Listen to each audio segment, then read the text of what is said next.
Welcome to Dynasty Life. I am Theo Gremminger, and I started this podcast to bring you the top dynasty strategy, dynasty roster construction, and some dynasty trade advice.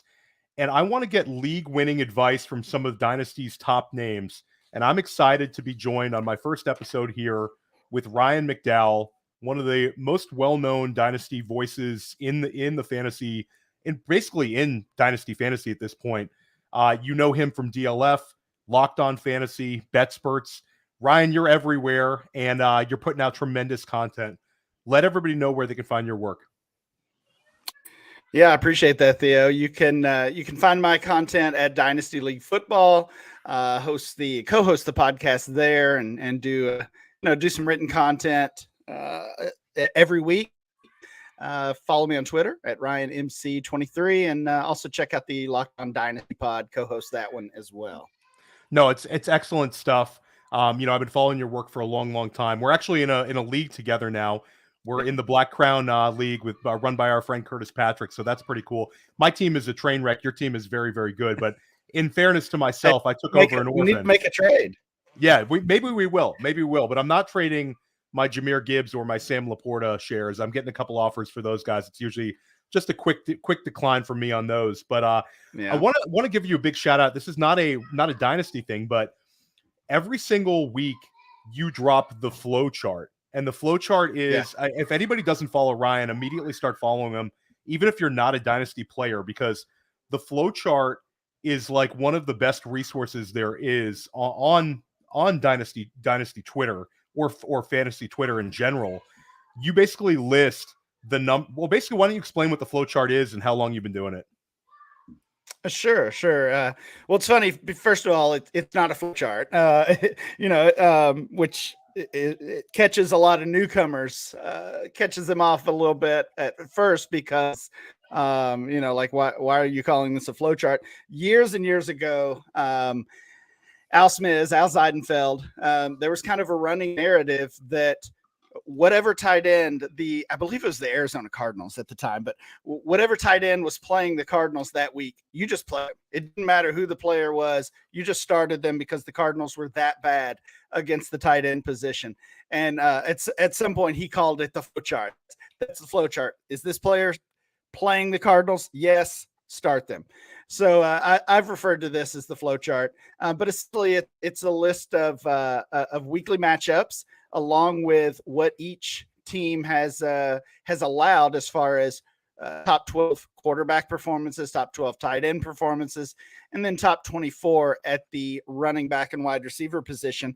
And it's all listed on one graphic there. Pretty easy to digest, I think. But if you're looking for some quick sleepers, whether you're talking about DFS or maybe just a bye week fill in on your redraft or your dynasty league, find out who's which quarterback's playing Washington. That's Mac Jones this week. Washington's given up 7 quarterback 1 games. That's the most in the league. Maybe this is the week to take a shot on Mac Jones. And the Eagles, 12 wide receiver 1 or 2 games already, by far the most in the league. It's going to be a good week for CD Lamb. Yeah, Mac Jones made my waiver wire column.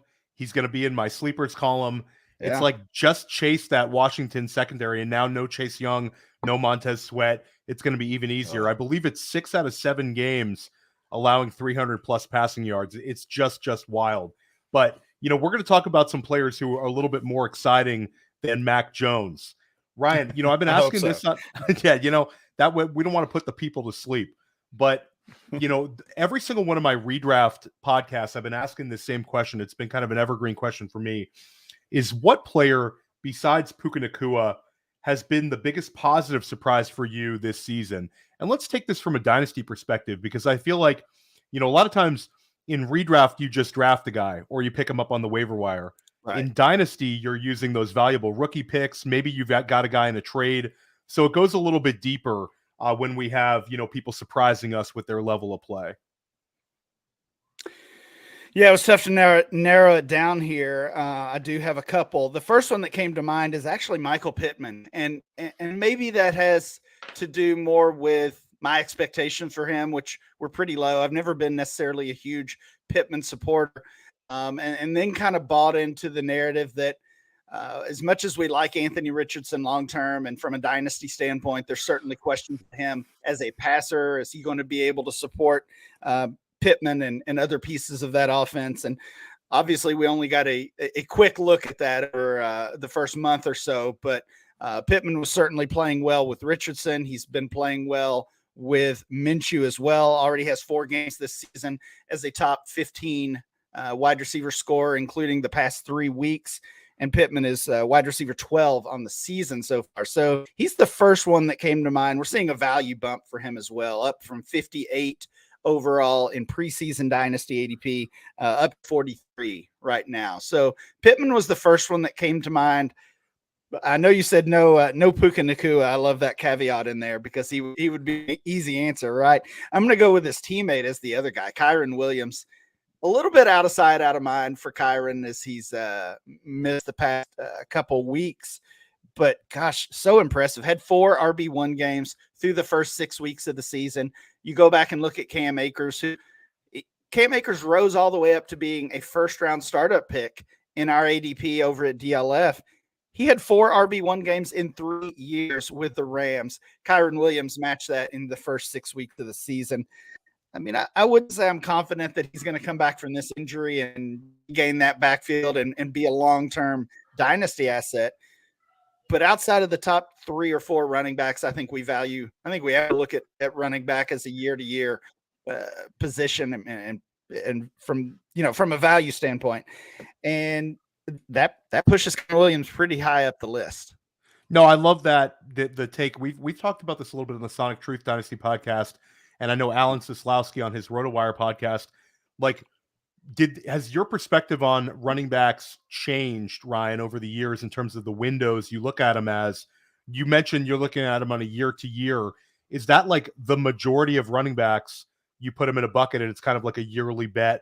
Or is it, do you try to keep it like a 2-year window? I know some people aspire for 3, but I think that's kind of in the past. Yeah, I think it's kind of been in the past as well because just how volatile the position's been from a production standpoint and from a value standpoint when you're talking about these young running backs. And Cam Akers, unfortunately is a great example of that. Showed some promise. We pushed him up way too far, way too fast. And now he's being viewed as a pretty much a bust in the dynasty circles.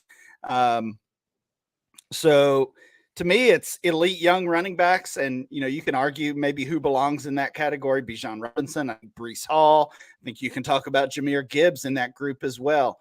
Maybe does Kenneth Walker belong? Does Travis Etienne belong? That's the debate. That's where it gets fun in dynasty, right? But to me, it's elite young. Does Devon A-Chain belong there, Ryan? Yeah. I would say not yet, but he's knocking on the door for sure. Kenneth Walker is as well. I wouldn't put Walker there yet. So to me, it's elite young running backs that are multiple year assets. Then it's elite older guys. Christian McCaffrey obviously comes to mind there. And then it's everybody else. And I'm actually writing about this for one of next week's articles. I was recently proposed a trade, Austin Ekeler for my Alvin Kamara. And if you get that trade offer over the summer, you can't hit accept fast enough. If you get that offer in the first 3 weeks of the season when Kamara is suspended, even though Ekeler was banged up, you're still accepting as quickly as you can. But now here we are, 8 weeks in. Kamara's played 5 weeks. He's been an RB1 all 5 of those games. Already has more RB1 games than he had last year over the full season. Both of these guys are 28 years old, and you have to think, who do I want for the rest of this season, Kamara or Ekeler? The answer to that is probably the same answer as far as who should be more valuable in Dynasty. So I've moved Kamara up ahead of Ekeler, and that's just kind of one small example of how I really value the position on a year-to-year basis outside of the elite guys. Yeah, Kamara's the guy that I've been looking to accumulate in Dynasty, especially on all my contenders. And he's a guy that I think, Ryan, I think that a lot of people don't know how to value him right now because you get so ingrained in the startup values that the actual production kind of gets like pushed aside a little bit. But I'm with you. I think that rest of the season, I'm absolutely taking him over Ekeler. We've moved Kamara way up our dynasty rankings here at Player Profiler, but I got Alvin Kamara for Brian Robinson and a second-round pick.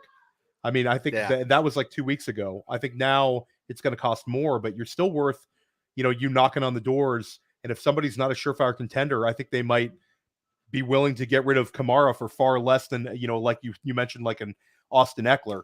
How about a guy, Ryan, you spend a lot of time during the summer with, dynasty startup values, your dynasty rankings, your dynasty articles. You put a lot of time into it.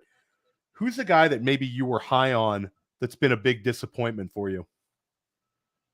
Yeah, I've got a couple here, unfortunately, as well. The more recent one, I guess, as far as a player who this past offseason I really bought in on and has been a disappointment, Chig Okonkwo, tight end in Tennessee. I know, man, those young tight ends really, they really fool us a lot of times in Dynasty. It seems like so easy to buy in, and so many times they disappoint. So Chig had 5 games as a top 15 tight end last year as a rookie, most of those coming in the last month of the season. And we saw value skyrocket. Honestly, he was in that tight end 1 range. Part of that has to do with kind of how ugly the position is in general, but his value is certainly climbing quickly. And now you look through 8 weeks, he's tight end 30. His best game was tight end 17. Really, really a huge disappointment there. Maybe that starts to change with the I don't want to say quarterback change, still an injury and week-to-week situation with Tannehill. You can say it. You can say it. Levis has it. I mean, it feels like we should never see Ryan Tannehill start a game for the Titans again. So we'll see. These coaches, it's hard to know what to expect, what to project from them, and the decisions they're going to make. But yeah, I mean, obviously, after what we saw in 1 week, it should be Levis moving forward. And it's funny because Chig Okonkwo passes Trey McBride, who was drafted several rounds ahead of him in pretty much all redraft rankings and in dynasty startups. Okonkwo was the hot name this summer. Trey McBride falls to a very, very affordable range. And now Trey McBride is making his major ascent. Looks like the guy that was taken in the second round. And Okonkwo, there's FFPC leagues where Okonkwo is there for you as a free agent. And he had a 9-target game and did nothing with it. So I'm with you. He was a major, major disappointment. Let's stay with Will Levis real quick, because I listened to you guys this week on your DLF podcast, and you guys discussed Will Levis. Will Levis is a guy I'm willing to take a major L on. I never saw this coming, and I'll give a shout out to Cody Carpenter, formerly with Player Profiler. He's been a big Will Levis stan, so he's been in my ear for 2 years on how good Will Levis is. I kind of brushed it aside. I realized there's the big arm, but I never kind of saw this. 3 of his touchdown passes went for 30-plus yards. They went up against an Atlanta defense that has had some life, and Will Levis looked very, very poised. Only had 19 completions. So, again, this was a lower volume passing game, but he sure looked the part. Your thoughts on Will Levis? Is this we need a lot more information, or is this I'm very impressed with the performance? I think Will Levis is maybe a little bit better than I evaluated him at. Well, I mean, maybe a little bit of both, honestly. And I mean, I'm a Kentucky fan. I'm a homer there. So it's a little hard this past offseason, especially to really dig through all the information, all the opinions on us, because if you go back to the previous season at Kentucky, he looked like a guy who could be that number 1 overall pick, which we heard rumors of, and had it all together. Of course, had Wan'Dale Robinson on that team. Everything went right for him. And then it seemed like the past season, everything went wrong. The injury, change at offensive coordinator, the offensive line, all the excuses that we heard all offseason. And those all seemed honestly reasonable. When it came down to it, it was a matter of expectation. And I mean, even as a Kentucky fan and 11, and he had somehow gone first overall, or even in the first half of the first round, that felt too early. Where he fell to the second round, now he becomes more of a project. Do we see him play at all his rookie season? Expectations became a lot more realistic now. honestly, what we saw on Sunday is what we saw 2 years ago as Kentucky fans, airing it out, hitting those deep balls. The concerns are still there as far as he's going to make some poor decisions. He's going to throw some interceptions. He didn't on Sunday, almost flawless on Sunday. But those mistakes are coming, certainly, for a rookie quarterback. So, honestly, if you were big-time anti-Levis, I don't know if I would be taking the L yet. I mean, it's still obviously very, very early in the process. I'm glad Cody got a shout out there though. Listen. Because I went to the combine this back in February, and I thought I would show up being the biggest Levis fan in the house, and then Cody was there, and I knew I was knocked down a peg or two, because he loved Will Levis and was shouting his praises. And I don't try to pretend that I'm a scout. That's not my specialty in the fantasy football space, as far as watching film and really being able to pull out deep strengths and weaknesses. Cody can that. He kind of made my argument for me throughout the offseason, so I was happy with that. Your thoughts on, we're going to get to a number of players after we take a break, but Will Levis, DeAndre Hopkins, he had tunnel vision for, which is often we see that with these young quarterbacks, and it's not really a bad strategy. I think if you're going for your first read and throwing to your most talented wide receiver, sometimes that's better than a guy trying to get cued and spread it around, throw a couple of picks. But Treylon Burks has been a major disappointment. He's been injured, doesn't look right. Do you have any hopes for Treylon bouncing back this year? I mean, how worried should we be about Treylon Burks in Dynasty?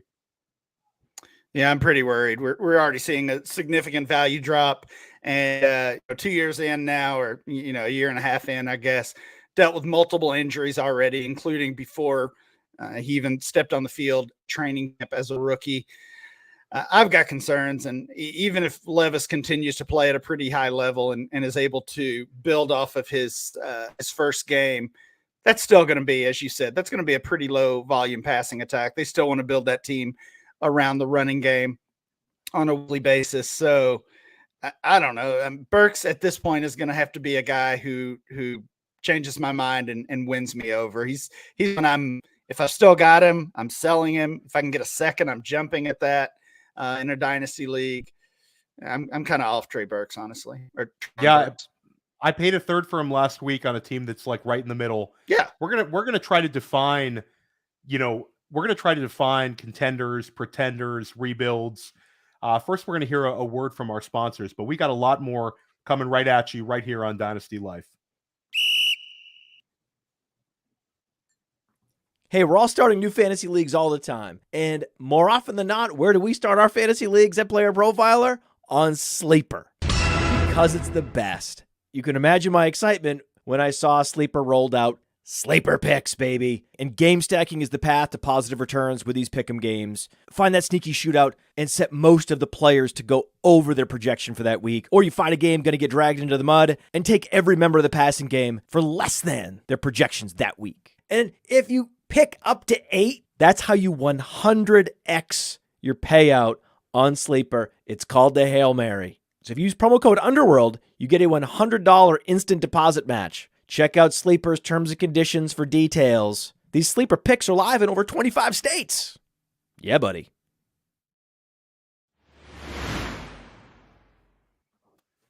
Welcome back to Dynasty Life. I'm Theo Gremminger. I'm joined by Ryan McDowell of DLF Football. Ryan, we get to this time of year and we have 8 weeks in. I feel like this is usually a time where we kind of know what our Dynasty teams are. How are you treating, what is kind of your general strategy once we get to, let's call it like mid-season for Dynasty? November 1, we are here. What is Ryan McDowell doing with his teams?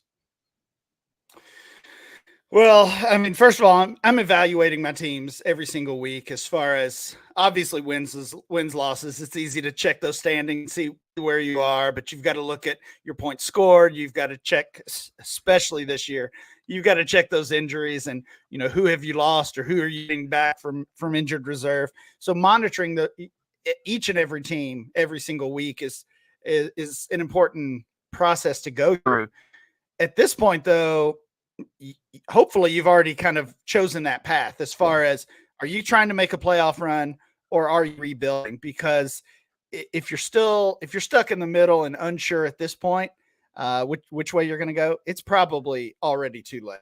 So really what I'm trying to do now is I'm just getting more aggressive with whichever path I've chosen, right? If I'm trying to win with this team, I'm going out and trading for some players, making some offers, certainly being aggressive if there's a waiver wire target.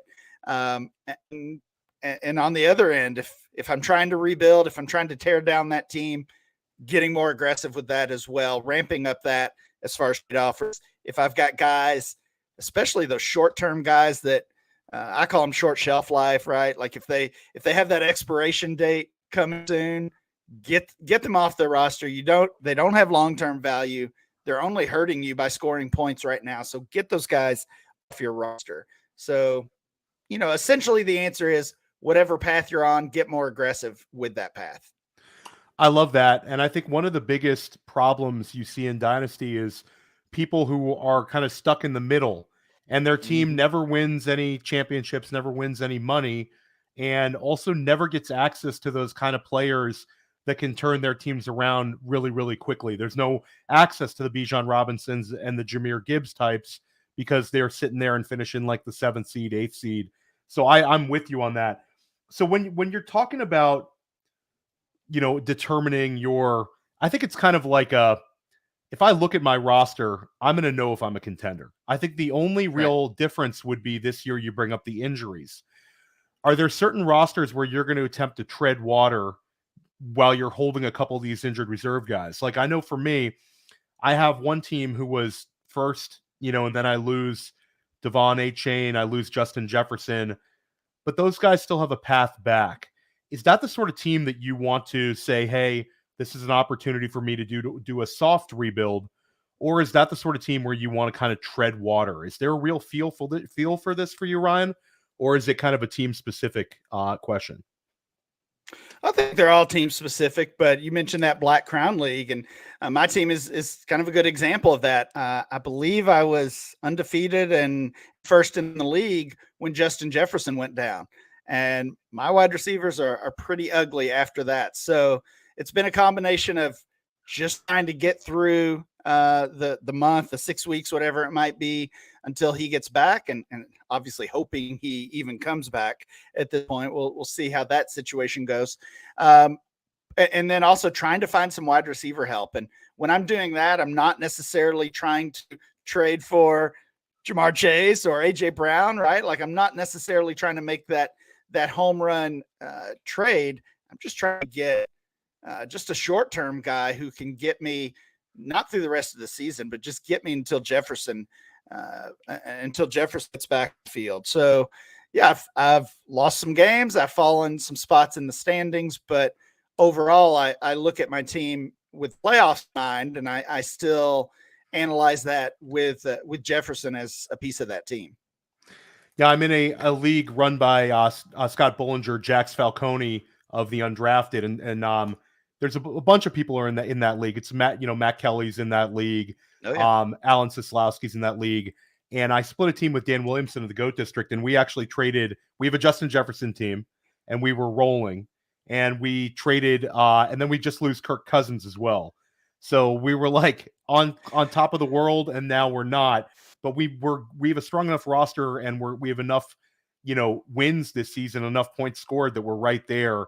We traded a 2nd-round pick for Adam Thielen to get us through the hump wide receiver-wise. Probably a little more than you'd want to pay, but I'll take the points with Thielen.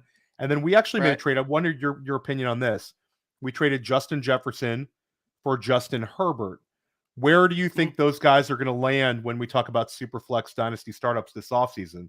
I feel like they're going to be pretty much neck and neck, if not Herbert going ahead of them. Yeah, I would rather have Herbert in a super flex format for sure. I do think they're close. You're probably looking at both of those guys as mid first rounders in a super flex startup this offseason. So yeah, given the injury to Jefferson and I think, did you say you had Cousins on that team? We did. It was a rough couple of days for us. Right. Yeah. Given the obvious need there, I think that was a great move. It never feels good to trade Justin Jefferson, right? No. But yeah, that's it was a move you had to make, and certainly got some nice value in return. You know, Curtis Patrick does a really good series with his Dynasty Command Center, which has a lot of strategic dynasty advice. So sort of what I'm trying to do here at Dynasty Life, but he uses the word pretenders. And I think a lot of teams, how would you go about identifying a pretender? Because I think some dynasty managers don't quite realize that they are a pretender until it's too late. And you might end up trying to make a couple of moves to push you off of, like, let's say there's a 5-3 team that is not really quite there, but they might push the chips in. What are some telltale signs for pretenders? Is it quality of the roster? Is it points scored? I mean, how do you go about identifying that, Ryan? Or is it sort of I look at it and I know it? Well, I think you do. You know, I think most of us will know it. But points scored is the first spot to look, right? Like you might have that really nice record. You might be 6-2 at this point in the season and pretty high up on those standings. But if you're a 5th, 6th, 7th in points scored, you're probably not a real contender. So that's the first spot to look. But that's not all. Again, you've got to factor in those injuries, of course. To me, it's just setting that weekly lineup, right? Like, who are those? If you're stretching every week, right? Let's go back to the flow chart. If you're looking at the flow chart just to find that 10th starter, that 11th starter, I've got some teams where I'm picking up guys off the waiver just to start them, and these are not shallow leagues. I'm picking up some junk, unfortunately, even though my team is in the playoff hunt. Those are not real contenders, you know. Yeah. So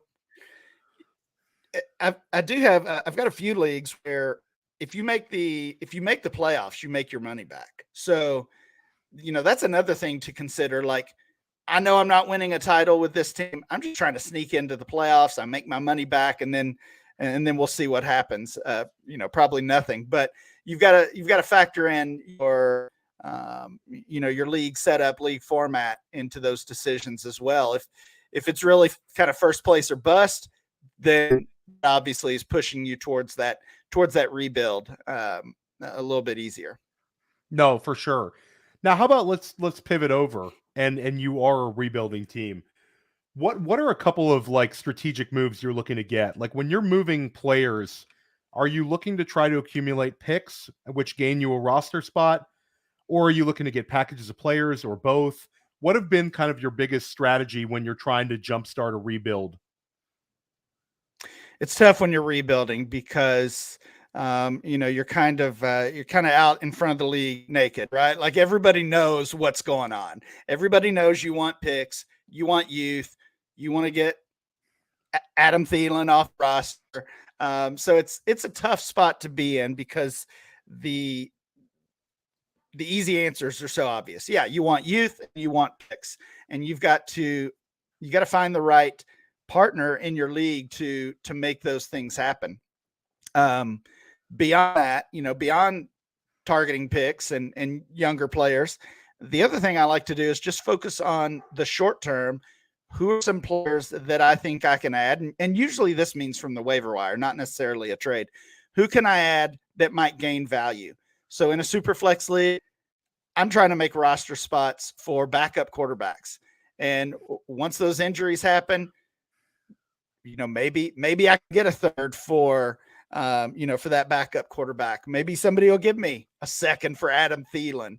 He wasn't a waiver wire guy, but you get the idea. Especially, I'm not trying to tear it all down at one, in one move. And not every player on my roster has to be a young guy. Give me those guys who can gain value, even if it's just a 4-week value gain, a rest of season value gain. If I can package those and get one of the young players that wasn't on the waiver wire, that's another way to get there. I love that. I think that, backup quarterbacks and backup running backs, even some third string running backs could end up having a path towards viability, more so than like these wide receiver 4, wide receiver 5 types that never really gain anything for you.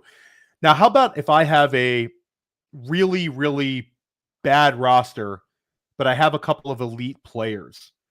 Do you advocate for trying to move the best asset I have to get a big, huge package of picks and players?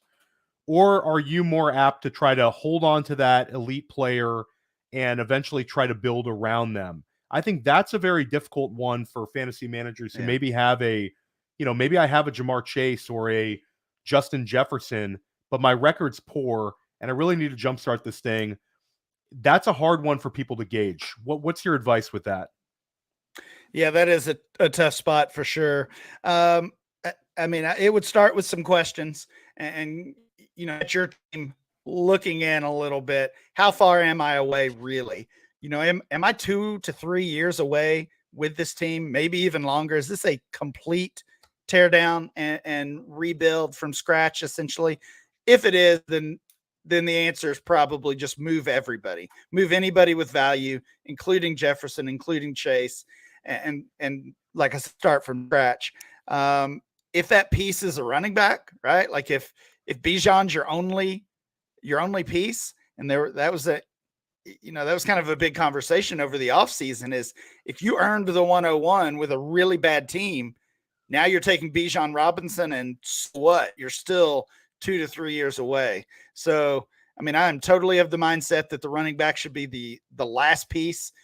Build up the quarterbacks, build up the receivers, get that one tight end you can count on, and then figure out the running backs when you're ready to contend. So if that good piece you have is a running back, even if it's Bijan, even if it's Breece Hall, then the answer 100% is to get value for them. But I mean, the reason that's a tough spot is you feel like you have one shot, right? Yeah. When you've got a team that's maybe it's getting older, or you've dealt with injuries, you're struggling and didn't expect to be struggling. You've got 10 guys that you might be willing to trade. And that's kind of when it gets exciting, because you're making 10 different trades. You're trading with every other guy or girl in the league and accumulating these picks. If you just have Justin Jefferson, you've got one shot to make that big deal. And it's got to be an overpay, right? And that's why it's such a difficult spot to be in.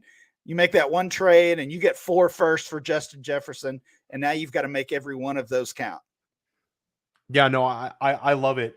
And then when we get to contending rosters, like we talked about Alvin Kamara, how you're valuing him versus Ekeler, my trade for him, like he stands out big time.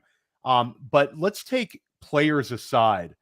When you have a contending roster that's doing very well and you look at it and you want to go add that hammer, that big trade that could kind of put you over the top, are you looking to try to balance out your roster structurally and try to, maybe grab a player at a position that you're weakest at and really go for it that way? Or are you being position averse and just trying to grab that one hammer that could potentially bring you over the top? Because I think a lot of people will try their best to be balanced and maybe kind of miss the boat on the fact that I think a little bit too much. Yeah. Where are you at with that, Ryan?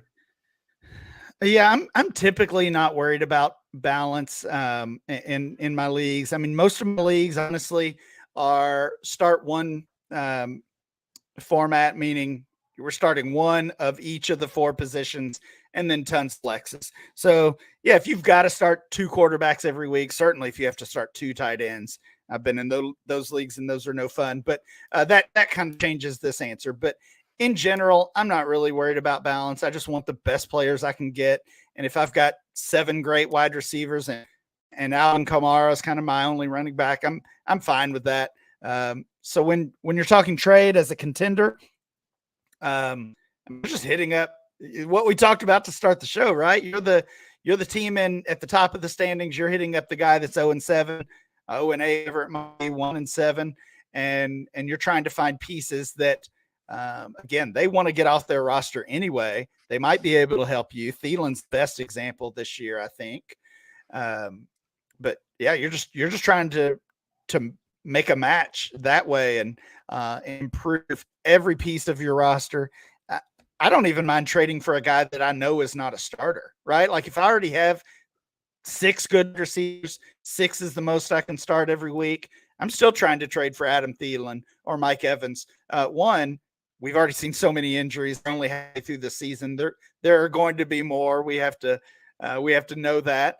And 2, it keeps Evans, Thielen, whoever it might be, off my competitor's roster. So I love a quote that Sean Siegel gave on one of my podcasts one time. And essentially he said, every time a trade is made in your league that you're not involved in, your chance of winning the championship just got worse. And it's kind of obvious, I guess, when you think about it, but I've never thought about it that way. At least one team in that trade got better. Maybe both of them got better potentially. And that means your chances dropped. Maybe only by 1% or 2%, but your chances got worse because of that trade that you were not involved in. I knew that quote from Sean. I think it's so smart. It's also just a matter of, hey, I'm here for business. At least communicate with me. Anytime you have a trade to make, at least reach out to my team. I'm a fair trader. I think a lot of the stuff he says with that is absolutely spot on. Let's take it to players, though. Who are a couple of players that you would be looking to kind of acquire? And again, this is a difficult question because a lot of times I'm looking to the first off, the rebuilding teams, and then maybe a couple of the pretenders. Those could usually be the teams that I'm going to be trading with. The contenders are not usually going to trade with me if I have a really good team because they're not trying to help me out. We're both going for the same amount of money. So let's say league averse. Who would be a couple of veterans that you mentioned? Mike Evans, you mentioned Adam Thielen. We've talked about Kamara. Anybody else kind of under the radar, a potential veteran you might be going after, Ryan? Yeah, I'm typically bargain shopping this time of year. I'm not likely to go out and trade for Bijan for Christian McCaffrey, for the top of the top guys. I mean, if a deal falls in my lap, I'm glad to do it, but I'm looking for those guys who are producing, but still honestly might be a little cheaper. So Thielen and Evans fall into that category. DeAndre Hopkins falls into that category, certainly. Quarterback, I like Dak Prescott. We're starting to finally see him come around and produce this year. Raheem Mostert is another easy one. Obviously producing at a high level. I think there's still some concern that what he will be when Achane comes back. So his value, although it certainly has increased a ton, it hasn't gone crazy, I don't think. Henry, I'm good with acquiring as well. So that's a few names that I would be looking at. All kind of the same guy, right? All veterans producing, but not super expensive. Ryan, some people would say you might have a type when it comes to your rebuilders. Yeah. You're looking for those 30-year-old guys. I like that. What about, let's talk about trade timing. So when you talk about trade timing, and I've talked with Scott Connor about this, who I think is really, really sharp with this stuff. And he's always kind of advocated Scott's on the best. Scott's. I love podcasting with Scott. Scott is, anybody who doesn't listen to Scott and plays Dynasty, change that up. You got to listen to Scott. Those guys over there are great. But Scott has talked about, I've actually, reached out to him in years past on trades I'm making. And he's always advocated on waiting a little longer if you're going to move that 2024 first. And there's obviously exceptions to these rules for any of these rules. If you get a great offer, go with it. But do you feel like now potentially making that hammer move in week 8, week 9, maybe you get a little less choice and a little less value than if you waited maybe 2 weeks and there was a couple more teams who decide they're rebuilders and really need to restart their rebuild. Maybe a couple of pretenders become rebuilding and you have a little bit more choice and your first becomes worth a little bit more despite it being a low one. Do you think there's anything to be said with that, or trade something where if the value is presented to you, pull the trigger, it doesn't matter what week? No, I think it definitely matters. And I'm with Scott. I'm trying to protect that first if I can, even if it looks like it's going to be a late first, because we all know the perceptions of first round picks and the value that will come, right? Like, think about how much more valuable the 111 is versus the 2.02. Yep. Like there should be almost no difference in a typical year, but there's a huge difference. So yeah, I'm trying to keep those first. Maybe that's why I'm shopping in that value bin with those guys I mentioned. But as far as timing, It's a tough line to toe, because you want to be aggressive. As I said earlier, you want to get ahead of your competitors and get those deals done before someone else does. But at the time, I mentioned, if you just wait a couple weeks, couple more losses for those pretenders, and now a whole collection of players becomes available that might not be available today. So again, it really does become a team by team situation and analysis. And maybe that's the tiebreaker as far as your need. If you really need that wide receiver and you're hurting because Jefferson's out, maybe you do get aggressive now and pay the first rounder for a wide receiver in that range that's available now. So I don't have a great answer for that one, because there's so many possibilities, and it really is team and league specific.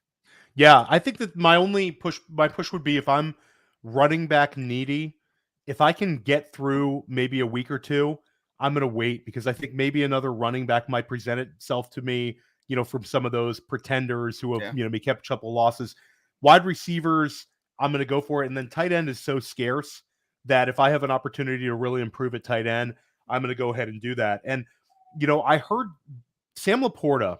I want to talk to you about him, Ryan, and get over to some players here, because we moved Sam LaPorta up to tight end 1 overall in our dynasty rankings just this week. And I've heard you discuss this, and you guys discuss it on your pod. I believe you guys have him at tight end 4 right now. Am I correct on that? Yeah, I honestly, I'm not even sure. I focus my rankings. We've got a collection of guys doing rankings. So stay with your I've rankings. got him at tight end 1. You have him tight end 1 as well. I've got him at tight end 1. And that's a fairly recent move as well. And yeah, obviously he's a guy we're talking a ton about, a fun player to talk about. He's on pace, and the 17 games helps this a little bit, but he's on pace for the best fantasy rookie tight end season ever. Mike has that right now, I believe, at 220 or 30 something points, and through 8 games, LaPorta is on pace to make that. We've already seen 6 games as a top 10 fantasy tight end.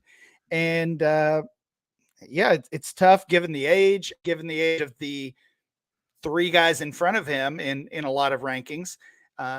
It's tough to not go ahead and move him up. You look at the offense, and that feels pretty stable as far as the next 2 to 3 years, what to expect. They're going to lose Ben Johnson, right? They're going to lose their OC. But Jared Goff feels pretty solid there for the next couple of years. St. Brown locked in, Gibbs locked in.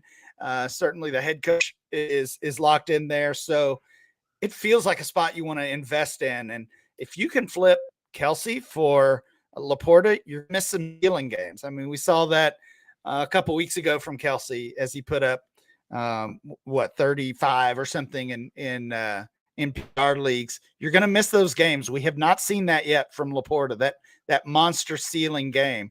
I think it can come. Obviously, we're super early in his time. So I think it's hard not to have him as the tight end 1, honestly. Yeah, and it came down to, we talk about Kelsey, and then you talk about Mark Andrews and Hawkinson.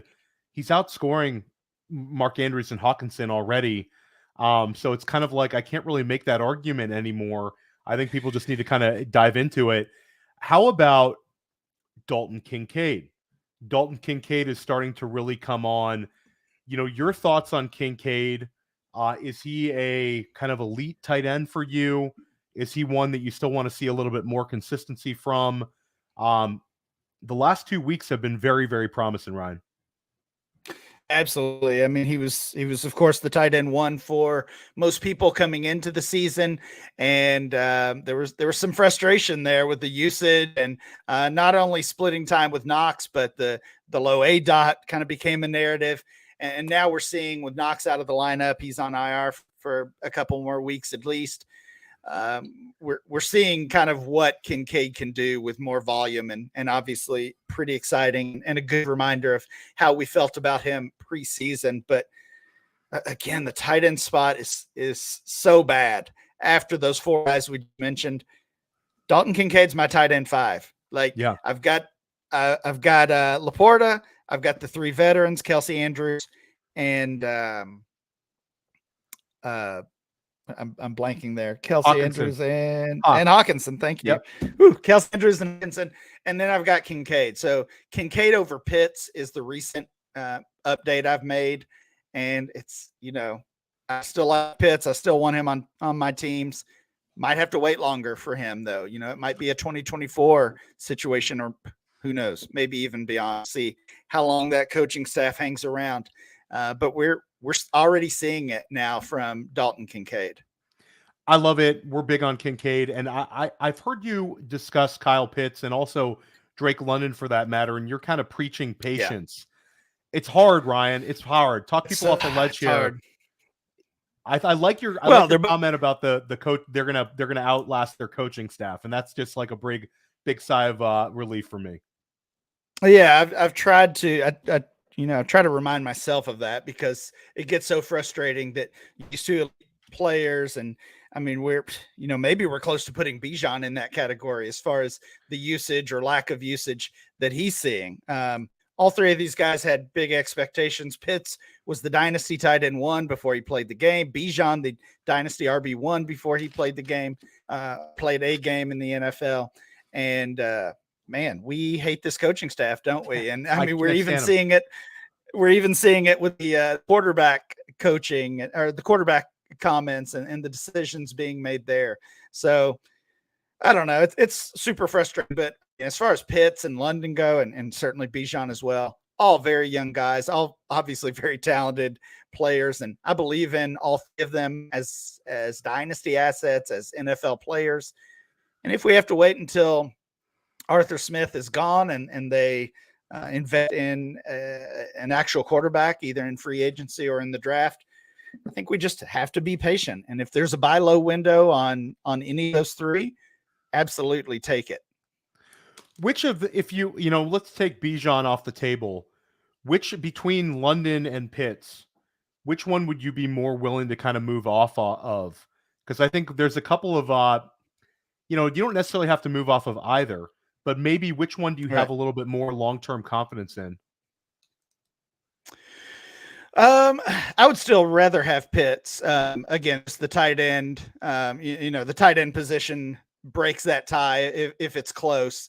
There's so many young wide receivers around the league that if for whatever reason, if I've got to move London in a deal, even though I view him as a guy to target in a trade, there's literally like dozens of other young wide receivers either in the league already or coming in over the next couple of years that you're going to be able to find another. But tight ends of that age, of that talent, when it comes to Pitts, there's not many of them, right? So if I've got Pitts, I'm hanging on to him. I'm not giving in to the buy low or the sell low idea.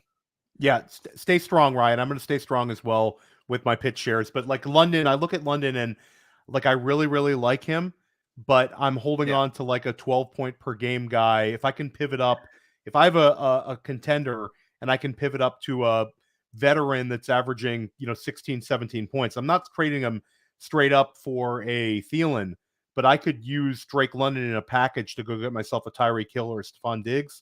I'm gonna make that move. I feel like for my contenders, but it's difficult to move on from these guys for sure. And I do think Pitts is a really, really good target for rebuilding teams, as is Drake London as well. So I think that's another thing that guys can be a sell for you in one league and a buy for you in another. I think that's a great thing about Dynasty.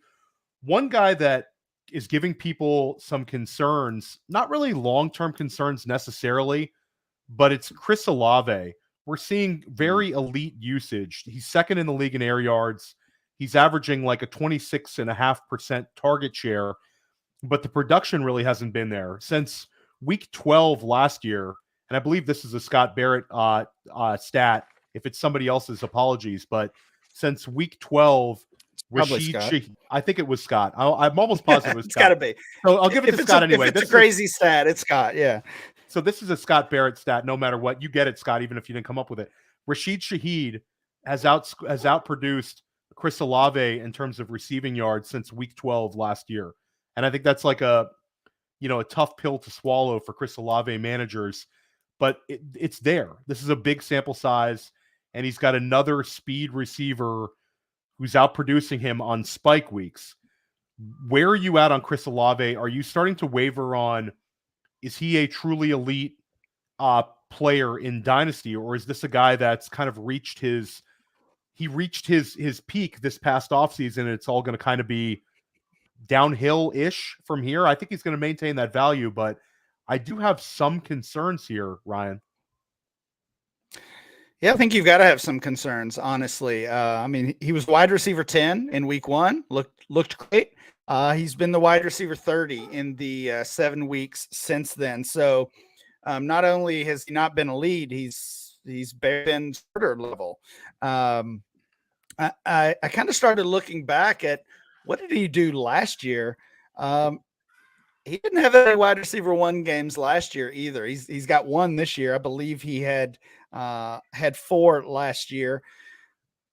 He scored 20. He scored more than 20 fantasy points 2 times last season. Hasn't done that yet. So I hate to even put him in this company, but I mentioned that name Cam Akers earlier as a guy we just got too hot on too early. And I don't think Olave is a bad player by any means. He's a guy I still want. But when we were pushing him up into the top 5, top 6 Dynasty wide receiver in first round of Dynasty startups in those 1 quarterback leagues, maybe that was a little too aggressive. Maybe he belongs more in the Devontae Smith, DK Metcalf, Brandon Ayuk tier rather than Waddle, St. Brown, AJ Brown, CD Lamb, guys like that. So I'm starting to think I got it too aggressive with my rankings on him. He's dropping steadily. Yeah, for me as well. He's actually a guy that I wouldn't mind pivoting off of in certain leagues if people want to value him as some elite prospect. I worry, and I think this is something for the offseason, Ryan, where you see these guys who we push up a little too quickly and it kind of burns us. You mentioned a bunch of these guys that all kind of, like DK Metcalf for that matter, has reached, never kind of lived up to his Dynasty kind of, expectations. We've seen production, but we've never seen like that top 5 season from him.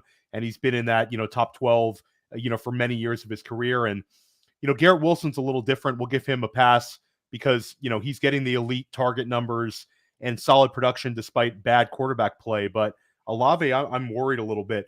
One thing I'm not worried about, though, is this wide receiver class. This rookie wide receiver class is really, really good. I'm interested to see you re-rank these guys.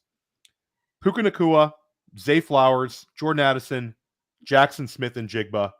Those 4 guys, it's looking a little bit different now than it was in the summer.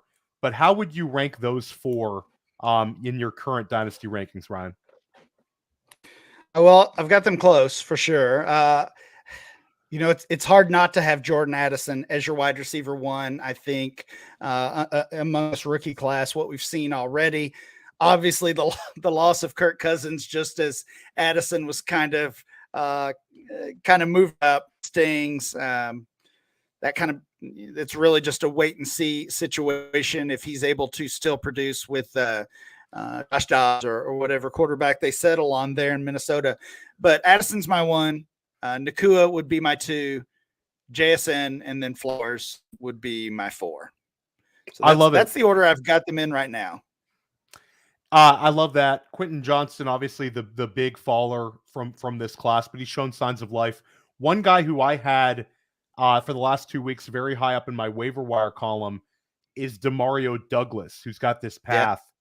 Your thoughts on Demario Douglas? He's got a little bit of juice, and I have him in the Black Crown League if you want to make some Godfather offer for him, Ryan, to help you ship it this year. Well, I do need some wide receiver help as we've discussed. I like Douglas quite a bit. He was a guy I kind of got lucky on and was able to scoop up on waivers like in week 1 or 2 maybe. And a lot of it is just kind of following the situation.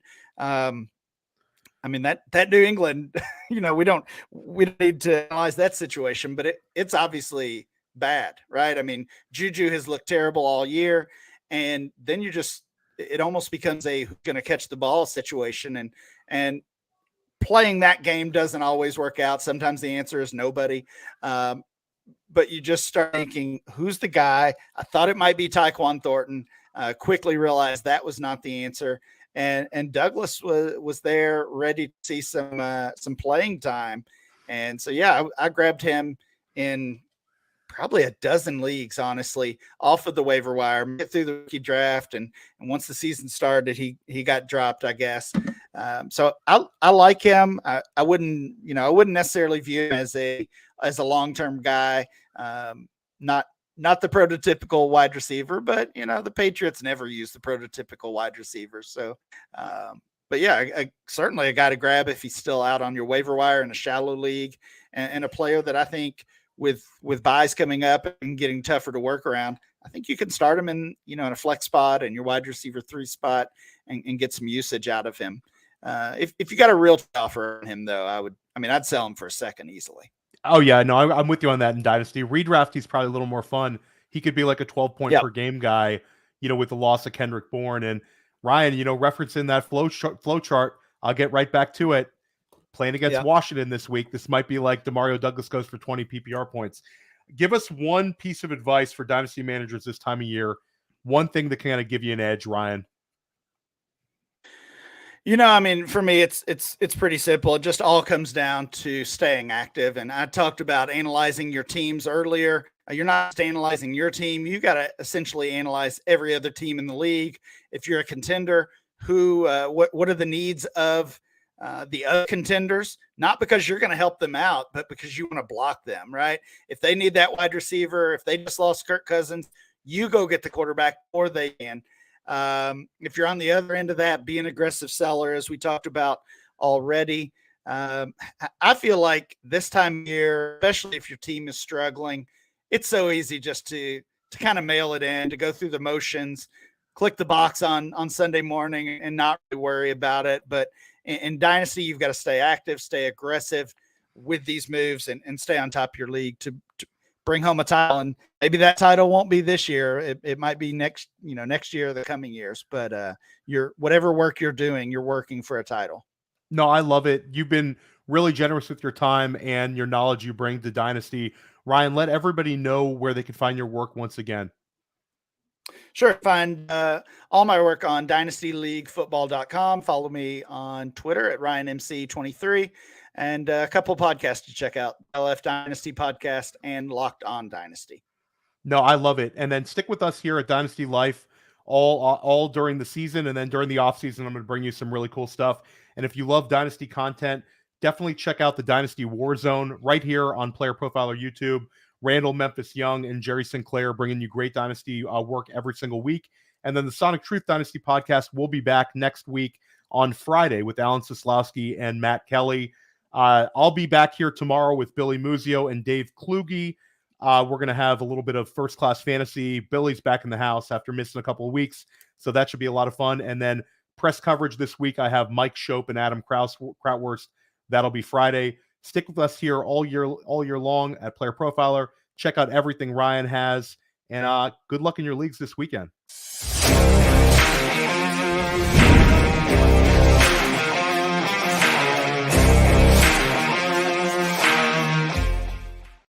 Hey, I want to take a moment to thank you for tuning in. It's important to me that all of our media be free. This is only possible because of you, allowing a true independent sports media enterprise to thrive unlike any other in the business. So please subscribe to the All In Package to continue to make all of this possible, to ensure that all of our stats, information, data, content is available to you, especially you, the people that get the site and get the show.